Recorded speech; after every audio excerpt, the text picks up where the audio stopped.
Jimmy Pierce wasn't like anyone you'd meet in your everyday life. By day, he was a humble balloon artist at children's parties, twisting colorful latex into shapes that made kids laugh and adults smile. But there was something about Jimmy that most people never knew, something buried deep within his past. Jimmy grew up in a small, quiet town. As a child, he loved performing. He'd spend hours practicing tricks and painting his face like the circus clowns he admired. Over the years, his talent for entertaining grew, and he became a favorite at local events. Kids adored him, and their parents appreciated his kindness and patience. Yet behind his bright makeup and cheerful laughter, Jimmy carried scars that few could see. Years ago, Jimmy had been a soldier. Not just any soldier, he was part of an elite reconnaissance unit. He'd seen things most people couldn't imagine and survived situations no one would believe. But when he returned home, he left that life behind, hoping to find peace in bringing joy to others. One cool autumn evening, Jimmy was packing up after a charity event at a local park. His van, painted with cheerful designs, stood out under the dim streetlights. As he loaded his supplies, the rumble of motorcycles echoed in the distance. A group of bikers roared into the parking lot, their leather jackets shining with logos of a local gang called the Iron Fangs. Jimmy didn't pay them much attention at first. He'd encountered plenty of tough-looking guys before, and most were harmless. But this group had other intentions. The leader, a burly man named Rocco, sauntered over. He had a rough voice, the kind that made you feel uneasy, even if you didn't know him. "Nice van, clown," he sneered. "How about you let us borrow it for a little joyride?" Jimmy straightened up, his eyes calm but firm. "Sorry, fellas. This van's not for rent." Rocco didn't like the answer. He stepped closer, his gang forming a circle around Jimmy. "You think you're funny, huh? Let's see how funny you are when we're done with you." The bikers laughed, their voices echoing in the empty parking lot. But Jimmy didn't flinch. He stayed still, observing every move they made. What the bikers didn't realize was that Jimmy's years of military training were kicking in. He noticed the way Rocco favored his left leg, indicating an old injury. He saw how one of the gang members kept adjusting his jacket, likely hiding a weapon.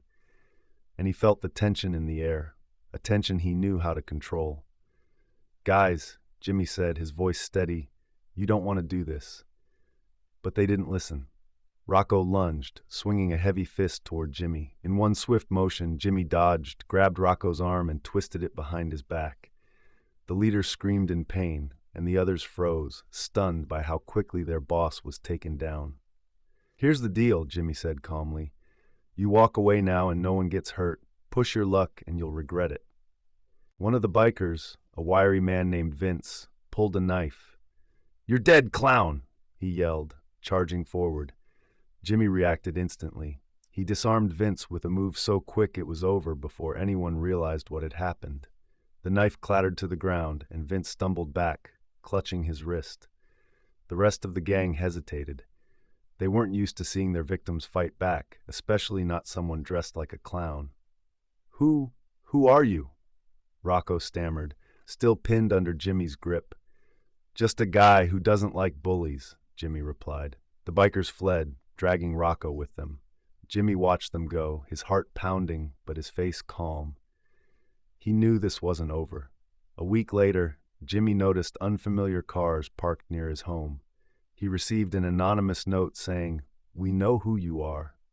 It turned out that the Iron Fangs had connections with a criminal network Jimmy had encountered during his military missions. His cover was blown. Jimmy's quiet life unraveled as the gang sought revenge. They kidnapped a young boy from the neighborhood, a child Jimmy often entertained at his shows, and left a message, "Come alone or the kid pays." Jimmy had no choice. He put on his old military gear, blending it with his clown costume, a mix of his past and present selves.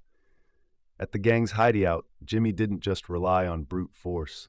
He used his skills in strategy and deception, setting traps that disarmed and isolated the bikers. One by one, he outsmarted them, ensuring the boys' safety. In the end, it was Rocco and Jimmy, face to face. "Why do you care so much?" Rocco spat. Jimmy looked at the terrified boy and then back at Rocco. "Because no one protected me when I needed it most," he said, his voice breaking. Rocco's tough exterior cracked as Jimmy revealed his own childhood trauma being abandoned and bullied, which drove him to join the military. Jimmy's words struck a chord, reminding Rocco of his own struggles. Though Jimmy rescued the boy and turned the bikers over to the authorities, the encounter left a deep mark. It reminded him that even the toughest exteriors often hide pain. Jimmy returned to his life as a clown, but he carried a new mission: to protect those who couldn't protect themselves, one balloon animal at a time. That's the story, friends. I hope you enjoyed it. It was a pleasure sharing it with you all. Don't forget to comment below and let me know where you're watching from. It's always fun to see the global reach of these stories. And if you haven't already, please hit that subscribe button for more amazing stories, tips, and tricks. Thank you for watching, and I'll see you in the next one. Bye.